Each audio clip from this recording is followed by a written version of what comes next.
cards that gave you presents for VP in the core set, welcome to Crank It Up. I'm Jim Price, and today I want to do a preview of Beauty and the Beast.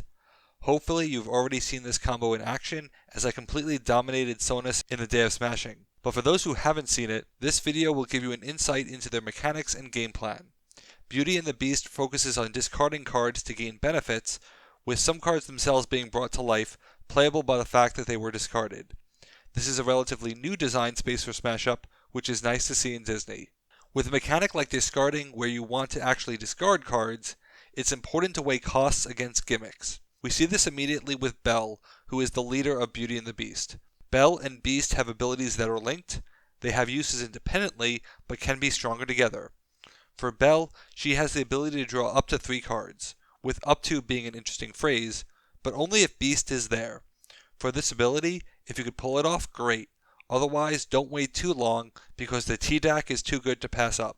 Belle can draw a card every turn, potentially 4 cards the turn you play her, but she also has the ability to discard a card. No benefit, just discard a card. Compare this against Beast, who gets a +1 power counter for the discard. The reason for this odd ability is that several cards are brought to life by discarding. What we have is essentially a faction in 2 parts, those that do the discarding, and those that want to be discarded. Their recruits are enchanted objects who can be played for a nice bonus, but only once per turn. You have Discover the Library, which gives you access to 2 more cards. Ever a Surprise is their other double feature, which shuffles characters back into your deck. And you also have Break the Curse, which gives temporary power to your characters on a base. Between all these cards, there are 11 discardable cards, with Discover the Library being another source of discarding, so the ratio is really close to 50-50. There are a few other cards that grant bonuses for discards outside of the act themselves, such as Be Our Guest, another TDAC card essentially, and Petals of the Rose, which I'll talk about later. Your best form of discarding comes from the 3 soldiers, each with a different benefit. Lumiere gives localized minions, Cogsworth actions, and Mrs. Potts gives you a card. Of the 3, only Lumiere requires strict placement, and with the faction having no movement, that choice can be critical. Beauty and the Beast also contains 2 of the more interesting cards in recent memory. Before Gaston, monsters were really the only flat breakpoint increase, and I put breakpoint increase as an ability I'm shocked didn't exist. Gaston apparently rectifies that in a very interesting way, as it hurts all players, but they can turn it off, and you can even see preemptive discards to get rid of it, so that Beauty and the Beast doesn't have access to more discard opportunities. I would like to see more cards like this, but there's also Petals of the Rose, which I think is the most interesting action in Disney. If you follow the channel, you know I greatly dislike deck sifting, but I need to clarify that I hate using my play sifting, especially in a relatively small deck. If you have sift activation from cards in play, I actually love that, and you're my boy Orochi. The action is optional and never hurts you, giving you foresight when you need it and sifting when you need that. It is triggered by each discrete discard event, so it lets you plan your next turn and can help you hunt for cards you need sooner. I love this card. I think this is a must disenchant for them, but it's a good thing that there are no talent-based disenchants in Disney. To understand partners, you have to understand the nature of discarding. Naturally, players will tend to think mages and sumos, and of course those are good, but I want to point out that Beauty and the Beast is not hurting for ways to discard, and no one else has cards that benefit from discarding in the same way they do. I think the connection comes from the fact that these factions are going to discard anyway, so you might as well get a benefit from it. But here's an interesting thought. How often do you actually use and need every card in your hand? How often do you end the game with no cards in your hand, and you need to get rid of every card, so there are no overpayments? For me, I actually know the answer to this, and to quote my favorite line from South Park in a reference over 20 years old, 4. If you know what that's referencing, leave a comment and you'll impress me. Yes, 4 times I've used every card in my hand and needed to do so, so discarding cards is okay because you'll be okay in the end. So I don't view Beauty and the Beast through the lens of discarding, but what they give you from it, which is a versatile set of abilities. Card draw, power, extra plays of both types, recursion. In some respects, they remind me of Miskatonic without flirting with madness. So what combos can we create without using the great talent killer? Time Travelers was already covered in depth, but there are others to consider. Beauty and the Beast gives you both card draw and deck sifting, letting you pair well with top-heavy factions like the Star Roamers. Having a good choice of soldiers really helps the ship's captain. With just your minion play, you can play ship's captain to grab and play Lumiere, who can discard an enchanted object to play a ship's engineer for a total of 13 power. Star Roamers like having extra action plays because it gives them a chance to bounce multiple minions and set up solo scores. Though they'd be blank minions, there are 6 enchanted objects, and since you can only play 1 per turn, that is a nice setup for teleport overflow, especially since they were played as extra plays anyway.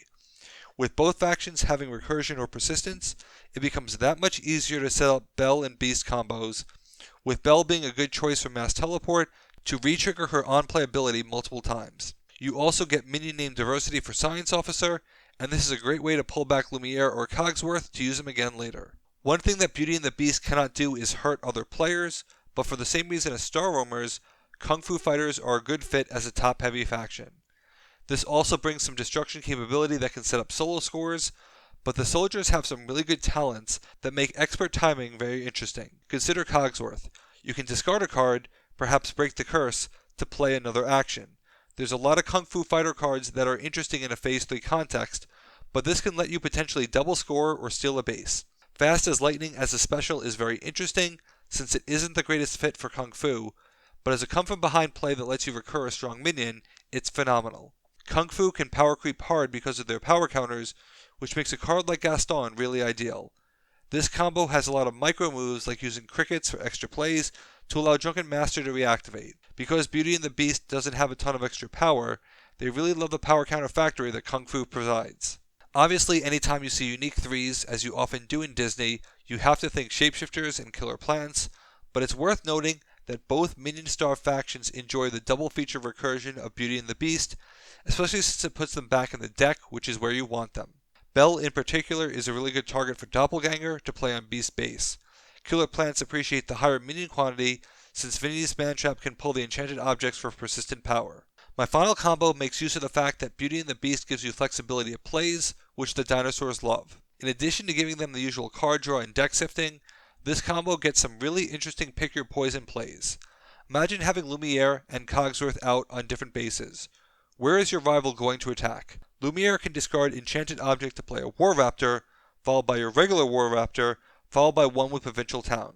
Discarding Break the Curse would mean that you have 15 power from War Raptors, 3 from Lumiere, 2 from Enchanted Object, a power counter, and 5 from Break the Curse.